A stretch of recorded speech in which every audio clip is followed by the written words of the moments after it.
provider roundtable. This is our first provider roundtable of 2023, and we're trying something new. So we have a new format. When we sent out the announcement, we asked everyone to review prior to this meeting the updates that were provided underneath the agenda for today's meeting. And we ask that you take the time as we go through today to add your questions into the Q&A section in Zoom. And then later on, after the presentations on the agenda, we're going to take time to kind of discuss those questions and provide answers in real time here in the meeting while we're together. As I mentioned, we do have a few presentations first, so we'll get started with those. I think part of this reformatting is that, we really want this meeting to be most helpful to you as a provider. And so we're kind of feeling it out in terms of what's going to be helpful. We're trying this today. Toward the end of the meeting, we will take a poll and collect your input on kind of how the day went and get some ideas from you in terms of what we might change or improve in the future. You're welcome to add those comments into the Q&A as well if you have suggestions or ideas in terms of future meetings. You also, after this call, can reach out to your provider team CRC and just let them know kind of what your preferences are. We are scheduled for 2 hours today, and I think Amy is going to drop a link in chat to the agenda so that you can, if you haven't seen the updates, you'll be able to pull those up on your computer during this meeting. All right, so I think without further ado, we'll go ahead and get started with our presentation portion. I will mention that we are undecided at this time whether or not we will have the PRT presentation forums going forward with this reformatting. But again, let us know your thoughts and ideas as we move along. All right, so I think at this point, I'm going to hand it off to Britt Welch, who is from the Office of Community Quality Improvement, to provide his presentation. Welcome, Britt. Thank you, Eric. Good morning, everybody. My name is Britt Welch. I work with the Office of Community Quality Management, Quality Improvement. Can I share my screen?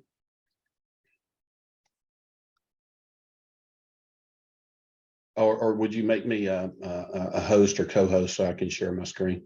You should be able to share your screen if Julie stops sharing. Beg your pardon? You should, yeah, you should be able to now. Okay. Thank you.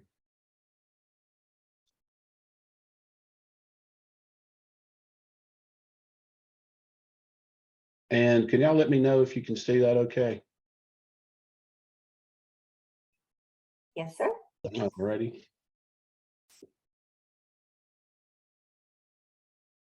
So again, my name is Britt Welch, as I had said, and I serve as the director of the Office of Community Quality Management, Quality Improvement. And I thought it was very important that y'all get a chance to meet my team with the Office of Community Quality Improvement. We're a small team, but we do an awful lot of work in a lot of different areas. Just wanted to do a brief overview with you of the work we're doing, as well as an opportunity for a new service, if you will, that we're providing or offering to providers, both CSBs and private providers. In starting out, though, I wanted to introduce my team to you. And so I'm going to ask each one of them, if they would, to please we'll just go in the order of regions in which they work. We have 5 quality improvement specialists and one specialist for each region of the state. And so as you see here on the map, we'll have the different regions shown and along with the QI specialist. So Jamie, would you please introduce yourself and start it off, and then we'll just go in orders, team. Yeah, absolutely. Hey, I'm Jamie Roop. I'm the Quality Improvement Specialist in Region 1 with the Office of Community Quality Improvement. Britt, did you want us to go through the special things that we're working on, or did we just talk a little bit about some of the stuff you're doing? Yeah, so currently myself and Britt are both working on the MARC projects, which stands for the Multi-Agency Review Project, or Multi-Agency Review Team. And we're basically we're working on coming together with a process that reduces the amount of burden put on CSBs. We're currently looking at CSBs to try to cut down on that burden when reviewers come in. So we have 6 different entities that we're focusing on, which is licensure, quality management review team, and home and community-based services, both through DMAS, and then the support coordination quality reviews, which come from our team, as well as the DS wait list and HSAG reviews. So we're trying to come up with a master scheduler to allow those entities to look at when other reviewers are going on site to try to cut down on the overlap of reviewers showing up at the same time. We've also worked on a repository, which will basically allow the CSBs currently to upload a document one time, and then each of the review entities would be able to come in and look at those documents and save them from uploading documents multiple times for multiple reviews. So we're currently in a beta test with that project, working with 5 CSBs, 1 out of each region, and so far that's going very well. The other thing that I'm working on within Region 1, it's a quality improvement initiative. And we're looking at electronic home-based services, and we're trying to increase the number of individuals who are utilizing that service. So we've got some people on our team. We're working through some of those things, and we'll have more to come about that. All right, thank you, Jamie. Ramona? Hi, good morning, everyone. My name is Ramona DeFonza, and I'm a QI specialist in Region 2. And like everyone else, we work with the regional quality councils. And right now, our quality improvement initiative is to increase the amount of outcomes in the life area of integrated community involvement. So that's the bulk of the work that we are doing in Region 2. Thank you. Thanks, Ramona. Christy? Hi, everybody. I'm Christy Lambert. I'm the Quality Improvement Specialist for Region 3, which is the southwestern part of the state. Our region has been deferred on our QII right now, but we have focused on direct support professionals' competencies in the past and looking at that piece. And shameless plug, if you have anyone that is a family member that would like to join an RQC in our region, let me know. But very excited to get to work with some of you that I haven't before. Thank you. Pebbles? Good morning. I'm Pebbles Brown, and I am the Region 4 QIF, Quality Improvement Specialist. And currently, we have a work group working on urinary tract infections, UTIs. That's our initiative. Upon reviewing some data that we had received earlier, it revealed that Region 4 was one of the regions that had one of the high numbers of UTIs reported on serious incident reports. So with this quality initiative, what we're trying to do is to see if there's any skills and practices related to UTIs that we can obtain in order to identify strategies that we can use to lower the UTIs among individuals with the ID. Thank you, Pebbles. And Narissa? Good morning. I'm Narissa Rhodes, and I'm the Quality Improvement Specialist for Region 5. And currently, RQC in Region 5 has partnered. We're partnering with the Risk Management Review Committee on our current Quality Improvement Initiative. And our Quality Improvement Initiative is focusing on improving compliance with Regulation 520C and 520D of the Office of License and Regulations to assist the DD providers with meeting compliance at least 86%. And our goal is to achieve that by June of 2023. Thank you, Narissa. So as you heard, you got a sampling of some of the stuff that my team does, but to give you a little bit more, and I had to kind of boil things down into 5 basic areas of what we do.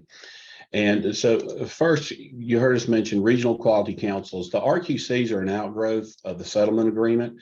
And the basic charge, there's an RQC, regional quality council for each of the regions. Some of you may participate on an RQC.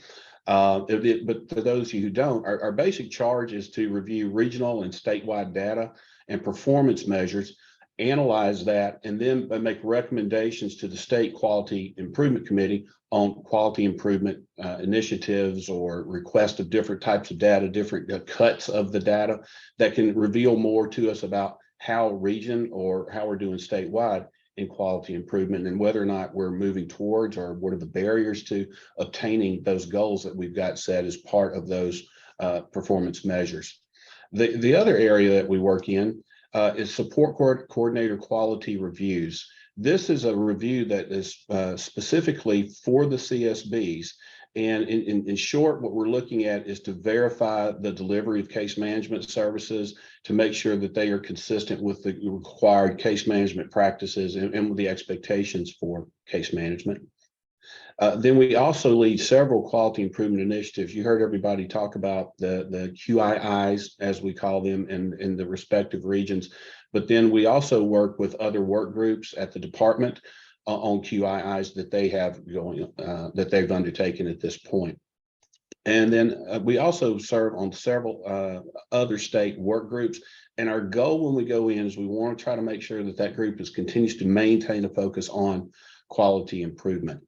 And then the other area that we've gotten into, and this will be kind of a segue into the remainder of our presentation here, is that we provide consultation and technical assistance both in-house here at the central office, as well as to external customers. Last year, we engaged in a pilot project with the Office of Licensing, specifically looking at 620C2, Regulation 620C2, and as y'all will certainly recognize, it's about quality improvement plans are always defining or have measurable goals and objectives in them. And the reason we zeroed in on this particular requirement, because in our meetings with licensing, they pointed out that what they were seeing, that this was really one of the quality management standards that providers seem to be struggling the most with.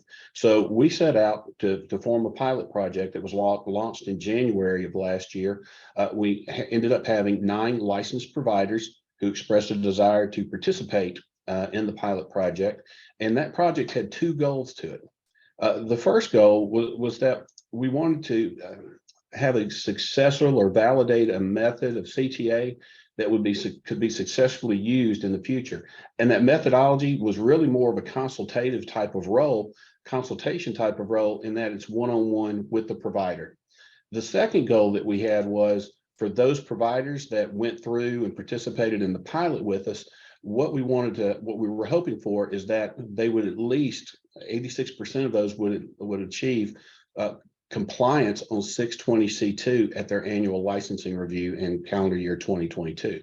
Well, the end result was that we actually had 100% of those providers who were found to be in compliance with 620C2 upon their annual licensing inspection. So we had a lot of success. We know we have a methodology that works, and it works well. So CTA going forward, as a result of that, we're now expanding out that consultation and technical assistance to a larger group of providers. In these providers, they can be private providers, they can be CSBs, whoever would like to participate in receiving CTA. And we're going to be doing that during quarters 1, 2, and 4 of this current fiscal year. And it's important to note, and you're probably saying, well, wait, Britt, what just happened to quarter 3? Where is it? Well, quarter 3, we're not offering the CTA. And the reason for that is, you've heard me mention those support coordinator quality reviews. During that 3-month period, my team are road warriors. They are on the road. They meet with each of the CSBs over that time frame. And we just don't feel that we could provide a quality job of consultation and technical assistance to our providers if we're on the road like that. So again, we're looking at quarters 1, 2, and 4 are going to be the quarters that we can offer CTA. And I do want to give you some caveats. As you start thinking through whether or not you would like to receive consultation and technical assistance on 620C2, you need to make sure that you understand that we cannot guarantee, and we do not guarantee, that a provider will be found in compliance with 620C2 upon their annual review for this year, or any other licensing regulation.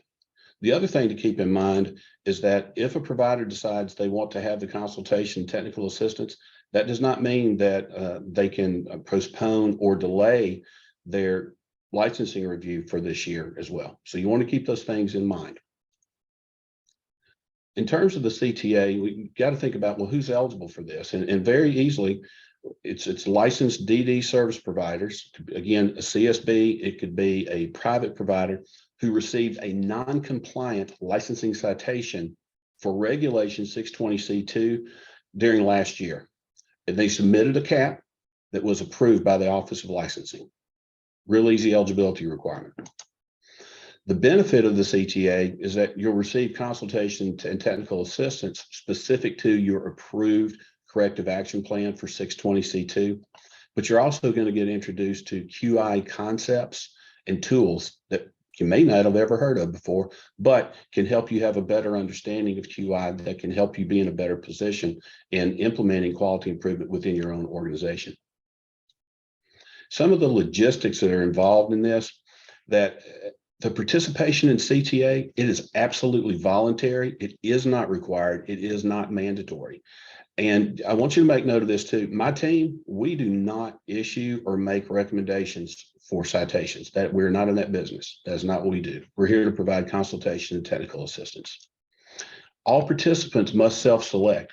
Now, that's very important. Again, I said it's not mandatory, it's not required. You self-select. And the reason we did that is what our view is, and from our experience with the pilot, if a provider self-selects, what they've basically done is step back and looked at their organization and they said, you know, this is a standard we need some help on.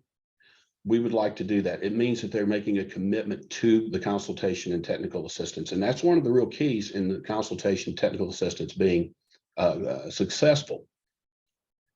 The CTA sessions will be offered on a first come, first served basis. Again, as I noted, my team is small, so it's really who wants to self-select, who wants to get their name in the hat. Each quarter, my team will announce the enrollment for participation in the upcoming quarter's CTA sessions. Providers interested in the CTA during quarter one, you need to reach out to your quality improvement specialist and let them know, hey, I'm interested in this.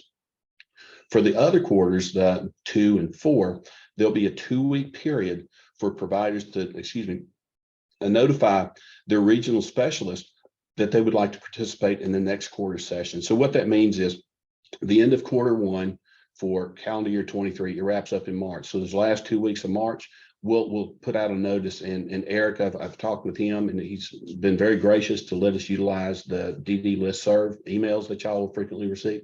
That'll be your mechanism to know, hey, there's our 2-week window. We'd like to participate in this. We'll get in touch with our QI specialist. Providers responding after that enrollment period, you can't be involved in that coming quarter, but we encourage you go ahead and try to get into the subsequent quarter that comes up that we offer. And then when we're having sessions that are not conducted on site, then we need to make sure that the participants can have the capability of utilizing either Zoom or Teams virtual meetings. Some more of the logistics. Each quarter, we're going to be offering up to 5. We'll offer 5 providers the opportunity to receive the CTA from each region. The first 5 providers to express that interest to their specialist will be scheduled in accordance with the eligibility requirements noted on slide 7, which we just talked about. Licensed DD provider, you got a cap, 620C2 approved cap from Office of Licensing. And then we have some scheduling requirements that we'll get to in just a second on slide 10. If your organization is one of the first 5 to express interest during the quarter in your region, the QI specialist is going to contact you, just verify, yeah, you want to do this. They can answer some questions for you at that point. The QI specialist will inform you about their available slots that they have for the scheduling. And my team has already started booking out slots to make sure that they've got enough slots for 5 providers, 3 1-hour sessions each quarter.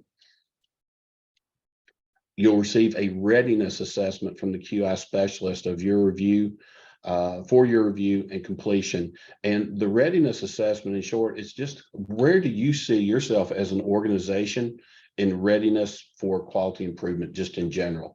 And it's a really good exercise to go through for an organization, because they're actually kind of assessing yourself. And where do we stack up here? How do we feel like we're doing?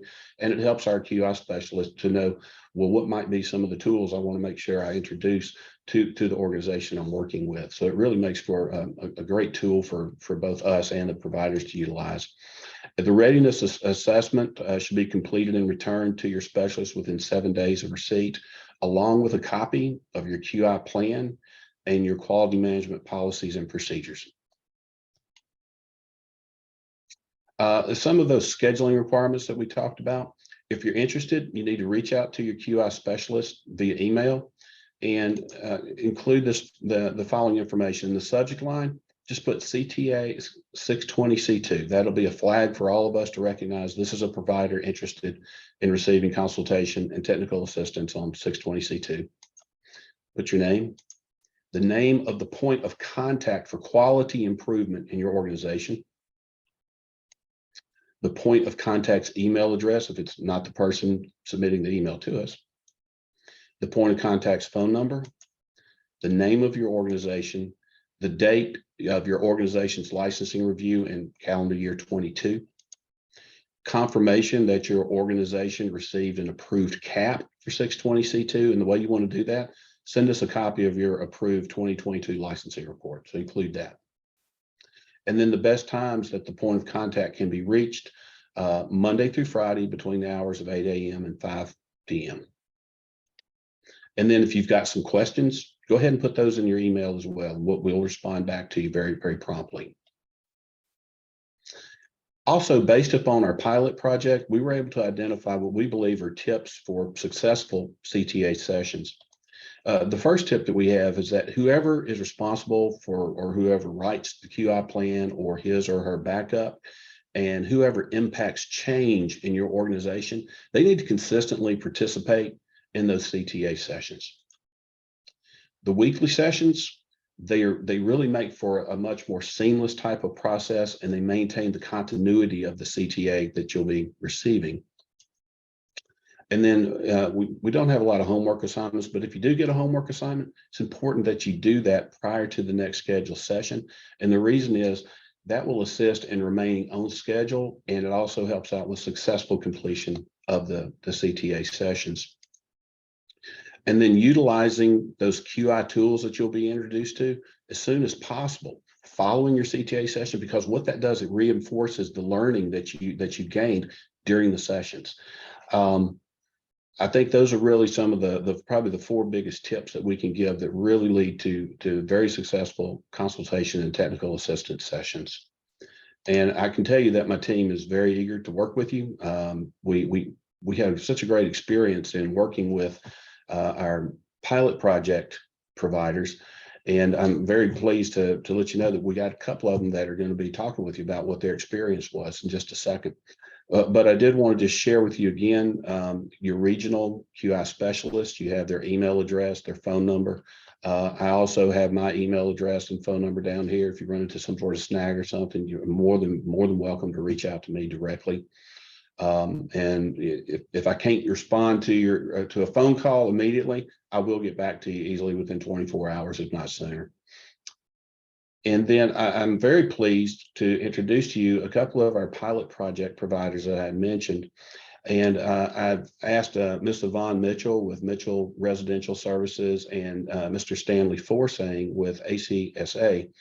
If they would just come and spend about 5 minutes apiece talking about what their experience was like with consultation technical assistance from my team, concerns that they had, things they got out of it, what the overall experience was like for them, and how's that impacting what they learned during the pilot project, how's that impacting what they're doing today.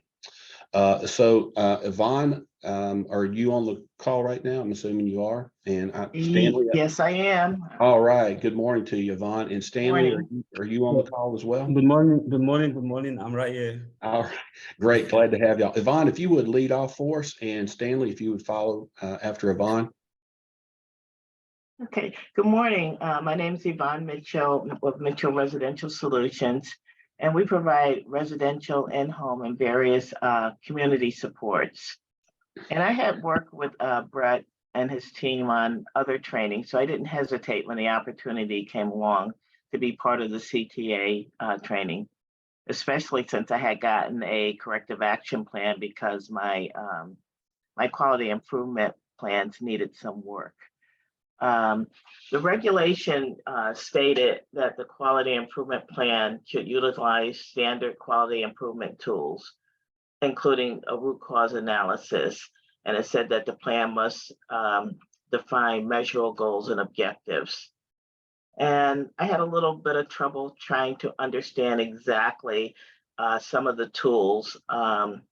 So working with the team, I was able to learn how to use not only the root cause analysis, but the 5 whys, fishbone diagram, and diagrams. And I'm not usually one to use diagrams, but the class has made it so much easier to understand the benefits of using tools.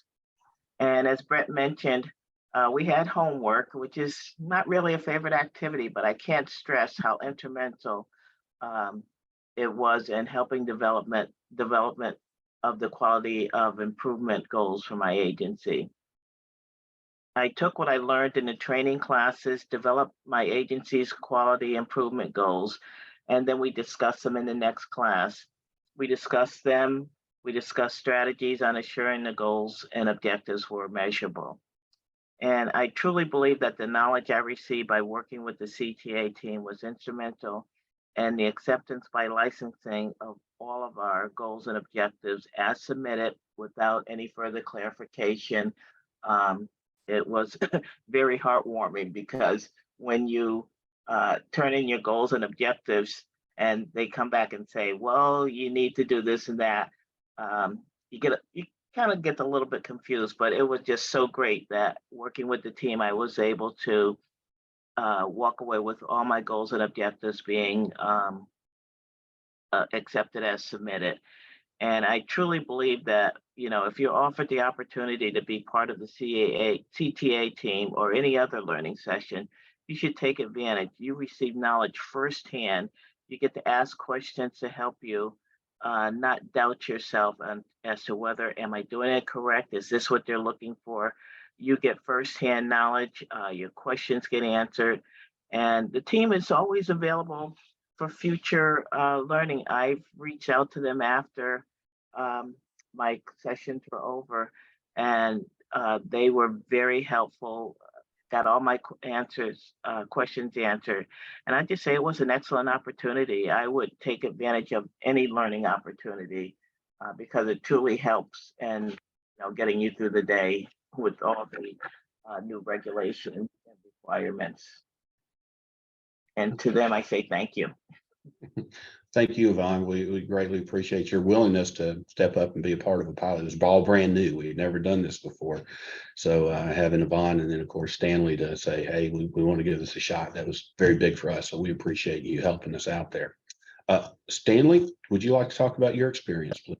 Yeah, so first of all, I would say Yvonne has already said a lot of it, but thank you for you and your team, Britt, because it was very awesome for us. What an experience.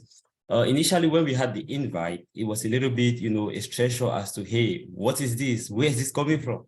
You know how the thing is, everything that's supposed to do with licensing has an effect, or any information coming from DBAGS have the way us as providers receive it. But when I read through the message that came from Jimmy, it was very awesome. I looked through it, I looked through the invite, and we're like, okay, let's be part of this. It became something that we became very enthusiastic about, my program director and I. And we said, hey, at the level of ACAS, let's see what this is. So we immediately dived into it. We said we wanted to be one of the first. Luckily for us, we were selected. I say luckily for us because the nature of which this thing has brought a change in the organization is so awesome. The CTA project that we did after this has just not only changed the way we do the quality improvement within supporting the needs of the individuals, within our looking into how our services improvement is supposed to be to meet up licensing requirement. Our quality improvement right now, we can say it was a one-time goal in our licensing inspection this year, just because of the training that we had.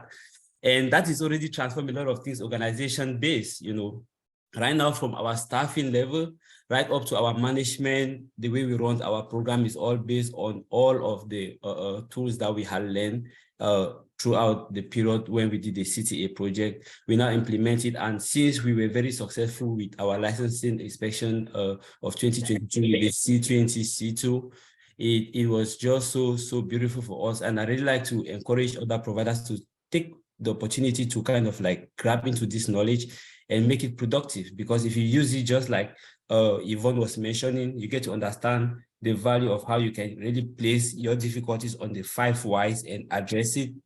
You want to use the fishbone diagram or the driver's diagram to be able to address, or possibly when, let's just say if you have a baseline where, you pick up from where you want to do your root cause analysis to see exactly where the difficulties you're facing with improving the quality of services is rising from. When you have all of these tools within your service and you know how to use them, especially with the awesomeness of your team members, very friendly people, you know, they kind of like bring the lesson and simulate it to you to be able to understand the concept of what you're doing. It becomes very easier for you to carry on. Now, we do not only do quality improvement based on CV based or to meet up licensing requirement, even in our organizational growth, this is very effective. Any difficulties we face right now, I want to improve in those areas. We now use all of these tools that, you know, we learned. And I just want to encourage other providers to think. For me, it was a very good experience. My program director, he was Mr. Matthew, he was very excited about it. We did it. It was awesome for us.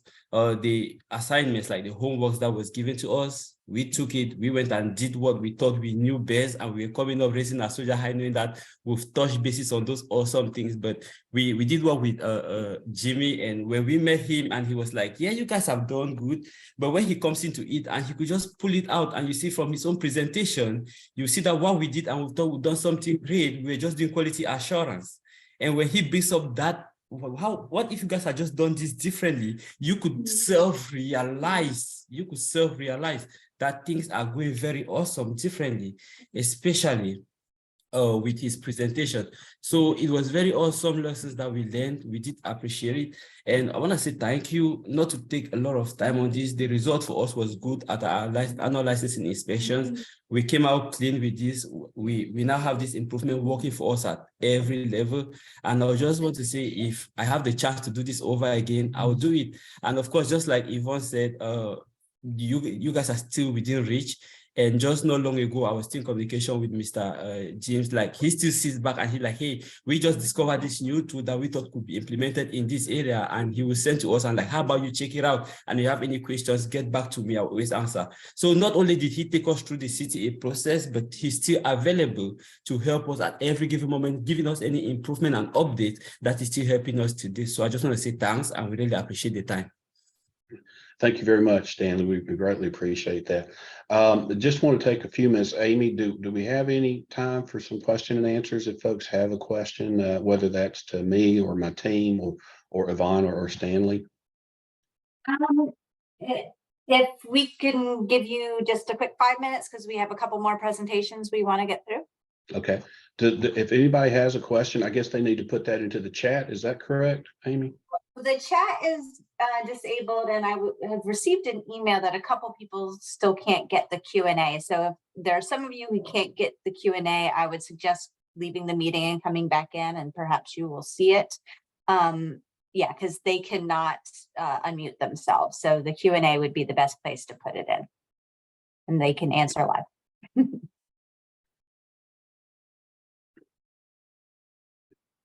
If you have any questions, as I said, if you wish to ask a question to Yvonne or to Stanley or to me or my team, please feel free. I believe that you'll have a copy of this presentation, and that will give you, contact information, Shirley, and again, you'll have the overview. We hope to have the announcement for slots open. We'll send that out via the DD listserv. Would like to do that by the end of this week, but certainly by early next week. Yes, this is from Alicia Jackson. She's asking, will there be an opportunity to utilize the CTA during the current quarter?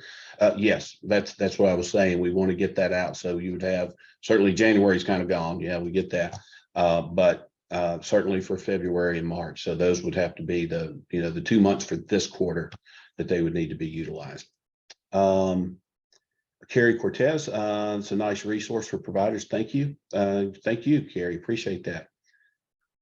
Alicia, thank you.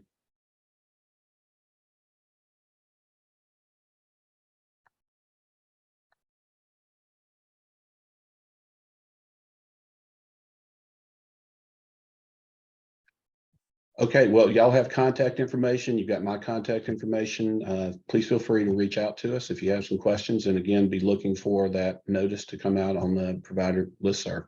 And thank y'all again for giving my team and Yvonne and Stanley and myself an opportunity to talk about a topic that's near and dear to our heart, and that's quality improvement. So thank y'all. Hope you have a great day.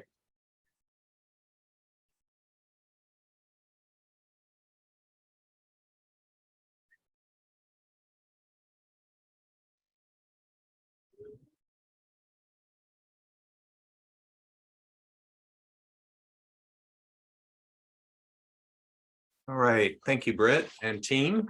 We appreciate that. Enjoyed your presentation and the information. We'll move on to our next presenter. And who do we have up now, Amy?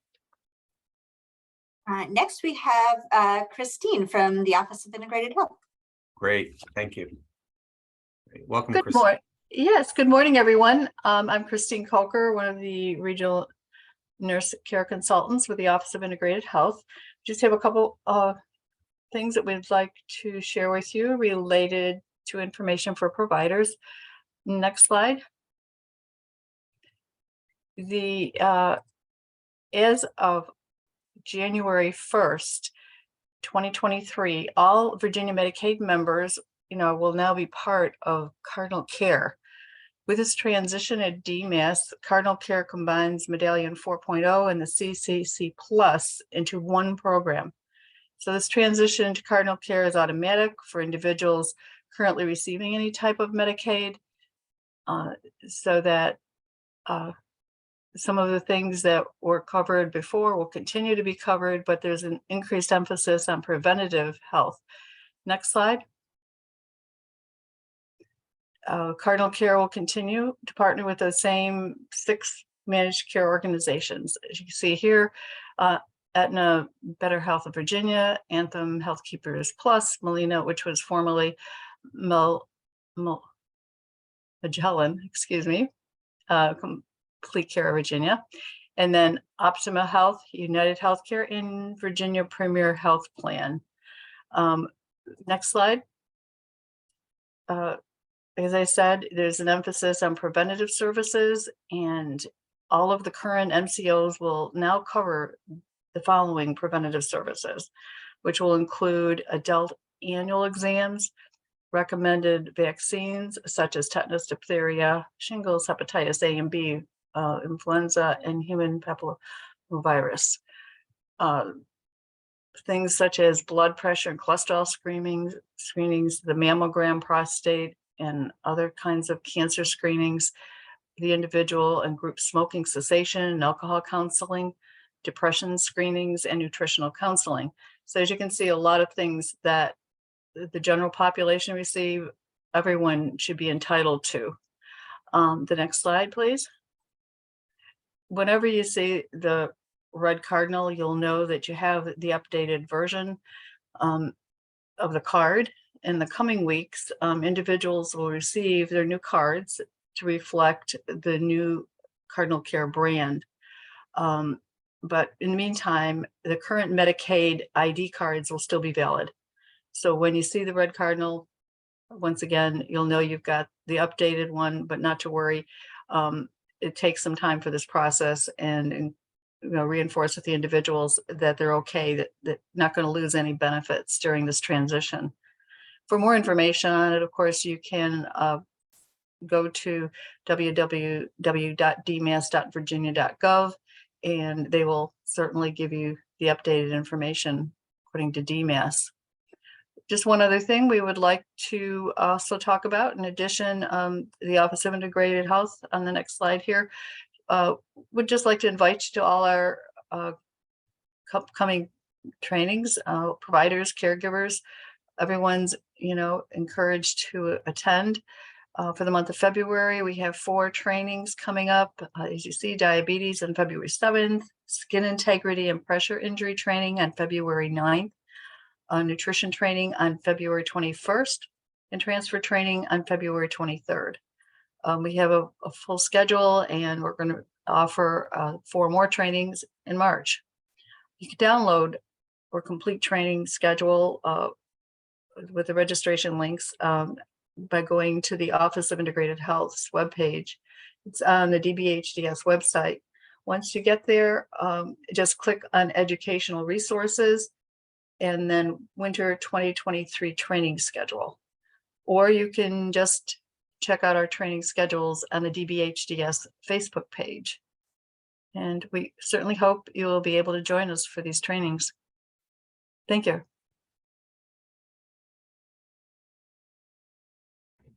All right, thank you so much. I'm going to go ahead. I'm going to have to drop off our call early. So I'm going to go ahead and hand this over to Amy Braswell, our team lead for the provider team. Amy, can you take it from here? I certainly can. Thanks, Eric. Great, thank you. Christine, there is one question in the Q&A for you to answer while you're still here, and we'll move on to our next presenter, who is Barry Seaver, who is from our provider team. Barry? Hello, everybody. Good morning. So I just want to take a couple minutes to go over some training opportunities. These are the trainings that are offered through the Learning Community for Person-Centered Practices and credentialed trainers who provide these trainings. Next slide. So most of you have probably heard about person-centered thinking training, the 2-day training, which covers a series of skills and tools to help learn how to discover things that are important to and important for a person, how to best support them. Also tools that help us with continued learning along those lines and learning some new ways to listen. So that class becomes a prerequisite. So it has to be completed before moving on to these other classes. So the PCT coaches training, which is a 5 days, it's not in a row. It's usually over a series of 5 to 6, maybe 7 weeks, it depends, is a class for those who have attended person-centered thinking and can show that they attended by producing a certificate. So if you do take PCT, hold on to that certificate, because later on, if you want to take one of these other classes, you'll need to have that certificate and show it. So with coaches, the idea is that we go over the skills and tools again to help those that are attending that class to become more competent and confident in using those, so they can go back to their organization and not train, because you have to be credentialed through the learning community to train it, but to coach others on how to use them. We also, through that process, help organizations develop their own coaches groups. And then it allows those coaches groups, depending on where you are, what region you're in, to interact with other coaches groups from other organizations through combined meetings and sharing experiences and learning. Community Connections is another class. That's a 1-day class. Now this is live. Now if it's virtual, there would be more days to each of these, but these 1 day, 2 day, 5 days, that's in person. So Community Connections is a 1-day class. Again, you have to have taken PCT before you take this. It goes over tools, again, in there that make sense for helping people to get connected to their community. And also shows a process, one particular process using the skills and tools in order to help that person truly get connected, not just out and doing things, but actually connected in the community, building relationships, getting to meet new people, involved in their community. There is some confusion about this, some people, because it is a requirement for the general community guide, along with person-centered thinking, that class would include some training regarding the community guide services. It does not. If you want training on that, that's a separate matter, or technical assistance, then you would need to talk to your member on team 2 of the community resource consultant team, which is myself, Amy, Sophia, and Dorcas. Plan facilitation is another one. That's a 2-day class. It's a very unique class in that one of the co-trainers is a self-advocate facilitator. So it's someone who's using services who actually attends, preferably 2 days. We can work through schedules with that for the individual. They are paid to help us teach this class. So they work with a credentialed trainer. And the 2 days goes through on day 1. It starts with actually holding kind of a mock. Benefit is A mock. Christine, you're off mute. So the first day starts with kind of a mock planning meeting. So we'll have a table, and usually we have support coordinator come. We've had family members attend, and then the individual who's using services. And we demonstrate a different way of facilitating planning meetings to gather information. And then through the rest of the time, we're taking that information, building deeper understanding, gathering, peeling the onion to get richer information, and then forming that into kind of a draft plan, and that person doesn't necessarily have to use that plan, but it does allow us to demonstrate how you go from a meeting, facilitation, gathering information, and then use that information to develop the ISP, including the Part 5. That's about it. Is there any questions about any of that?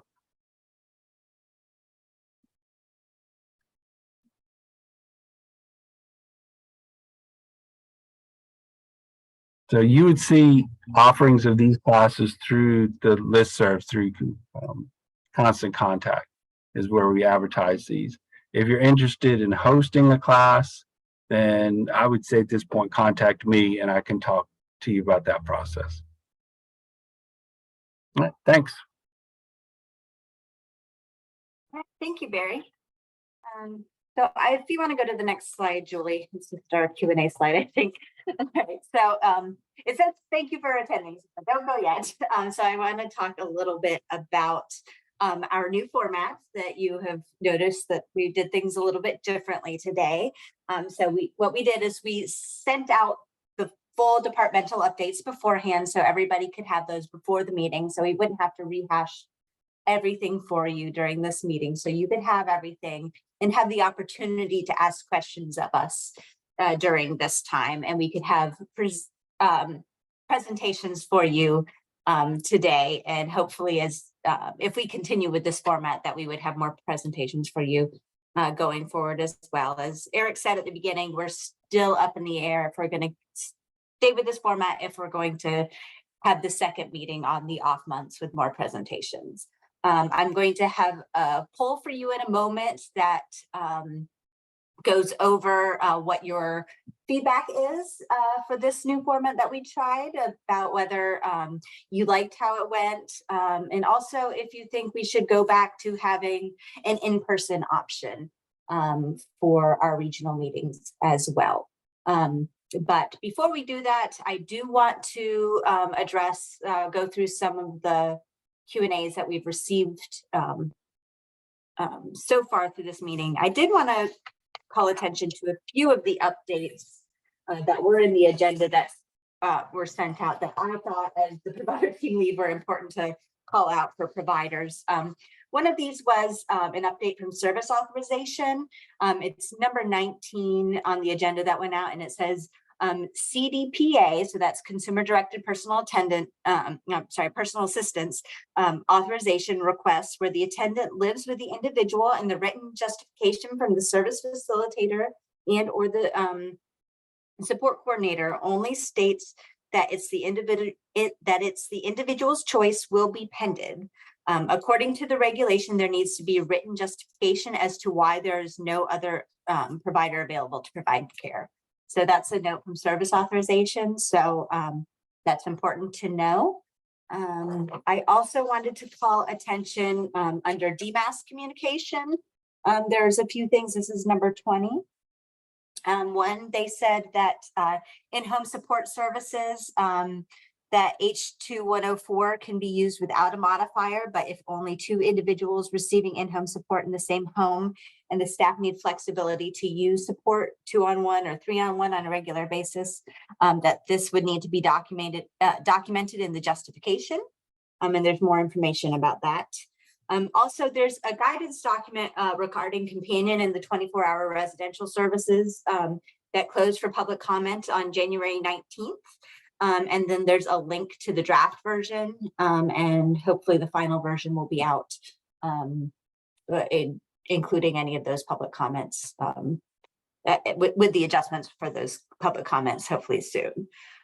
There's another note from them as well about, it's for support coordinators, but it's important for everyone to know this, I believe, that when an individual is interested in electronic home-based services or assistive technology, that they must have an independent professional assessment prior to being referred to the EHBS provider or the AT vendor. And then for EHBS, or if the AT devices are to be used for the EHBS service, the assessment must be provided by an occupational therapist, behavioral specialist, or similarly credentialed specialist who is licensed or certified by the Commonwealth and specializes in assistive technologies, mobile technologies, and current accommodations for individuals with developmental disabilities. And that's from the DD manual, chapter 4, page 88. So that's important information as well. And then there's also a reminder under number 25 that there are only 24 hours in a day, and a person cannot receive services for more than 24 hours in a day. And it's important that support coordinators are making sure that a person is not requesting services that total more than 24 hours in any given day. And of course, that doesn't include any per diem service, but that's also important for providers to know that you're not requesting services that total more than 24 hours a day for any one person. So that includes not just your service, but the combination of other services that they might be receiving throughout the day, if it's, their day program and, in-home or whatever services they are, that total combination cannot be more than 24 hours. So let's look at some of these questions we received, and then when we're get through these, I will launch the poll. So Christine, if you're still with us, there is a question. I don't know if you're able to answer it. And if we don't get an answer, it's from Deanne Mullins about the Cardinal Care. And Deanne, if we don't get you an answer today, we will get an answer and have it out in our Q&A document. But Christine, if you're able to take a look at that. But Deanne, if we don't get an answer for you today, we will get it out with our Q&A document. Okay, so we do have some questions. One question was from Michelle Elliott for SEVTC, so that's Southeastern Virginia Training Center. What is the full capacity number? And that is 75. That's because our update had that I mixed up all my papers. that the total census at the training center right now is 68. Also, Kimberly Davis is now the discharge coordinator, so you have her contact information in the agenda for anybody who has vacancies. There's also a question about WAMs and RSTs. So if there are any support coordinators who are interested in that information, I'm not going to go over that right now. There's some questions about slots without authorized services. Can you discuss it a little bit? This was a question from Latrina. So I don't know, Latrina, are you still on here? If you want to answer this question, I'll read the question if you can answer it. So slots without authorized services, can you discuss this a little? We have a few folks that will not start their waiver services who have never started, and sounds like RST staff are calling them. Will each CSB receive an update on that call? We actually have a family saying they want to hold on to the waiver until the state takes it. Yes. Hello, everyone. Yes, the RSSs will be reaching out to all DD supervisors at the individual CSBs, BHs, to discuss any barriers for anyone who hasn't started services or who is at risk of losing their waivers when the PHE ends.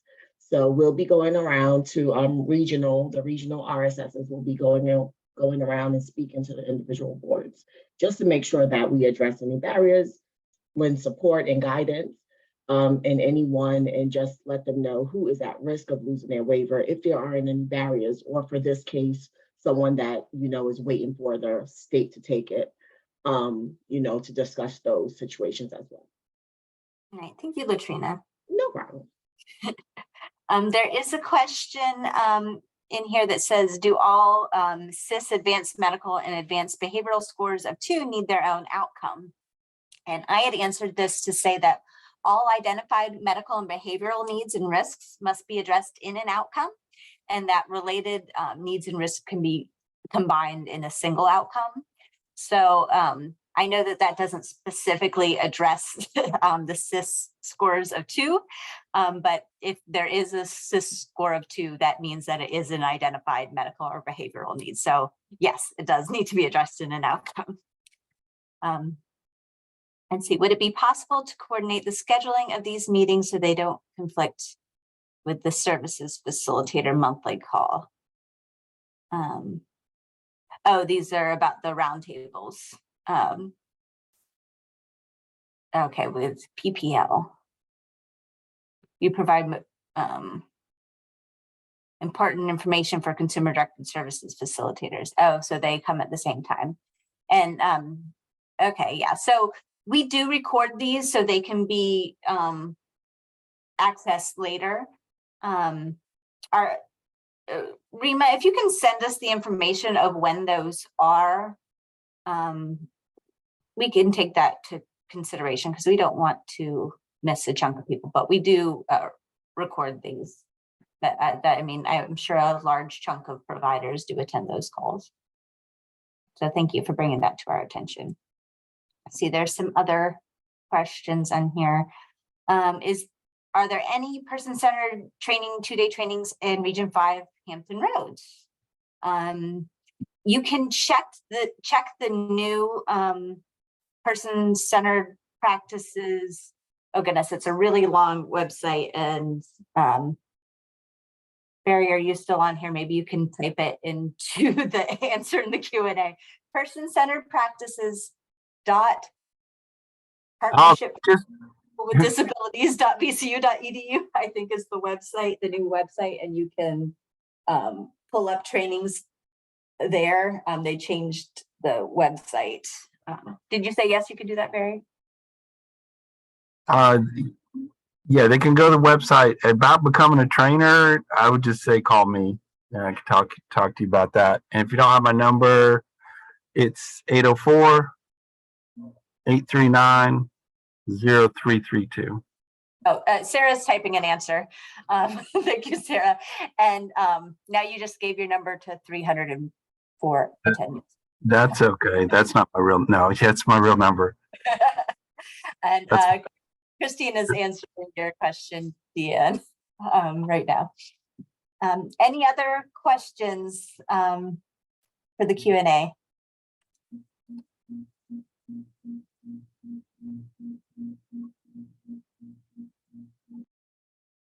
Okay, if not, I'm going to go ahead and launch the poll. And if there's anybody adding questions to the Q&A while I launch this, go right ahead.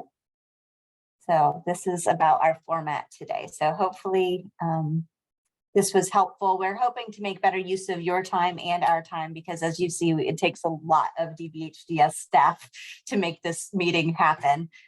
So let me launch this poll right now. So your feedback is greatly appreciated.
We have about 50% who have answered.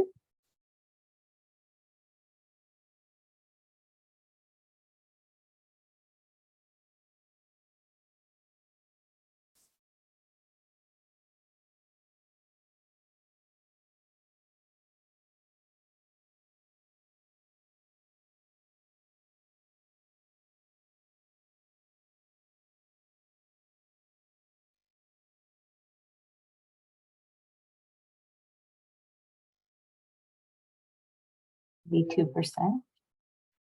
I'll stop it once everything slows down. As long as people are still responding, I'm going to keep going. Your feedback is greatly appreciated.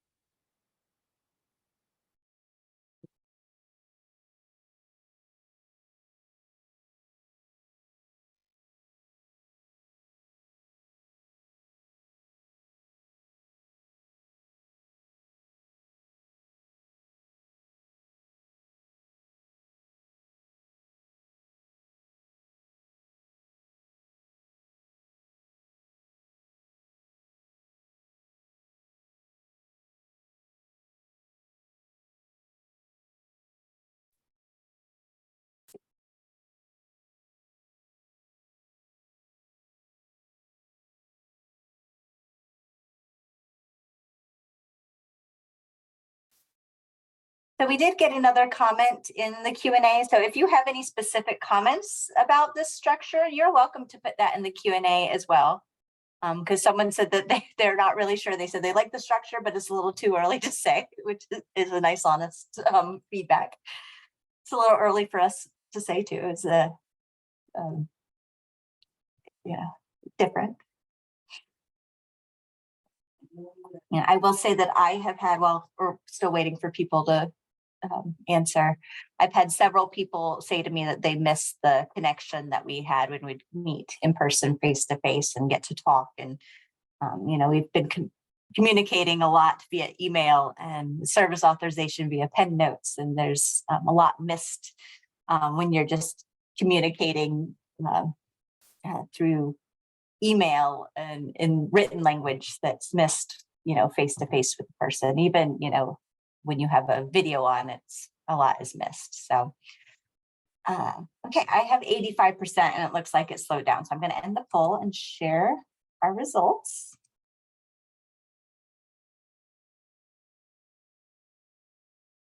See, so we have about 79% who say that they prefer this structure, and 74% preferred the updates prior to the meeting, which we used to do a long time ago.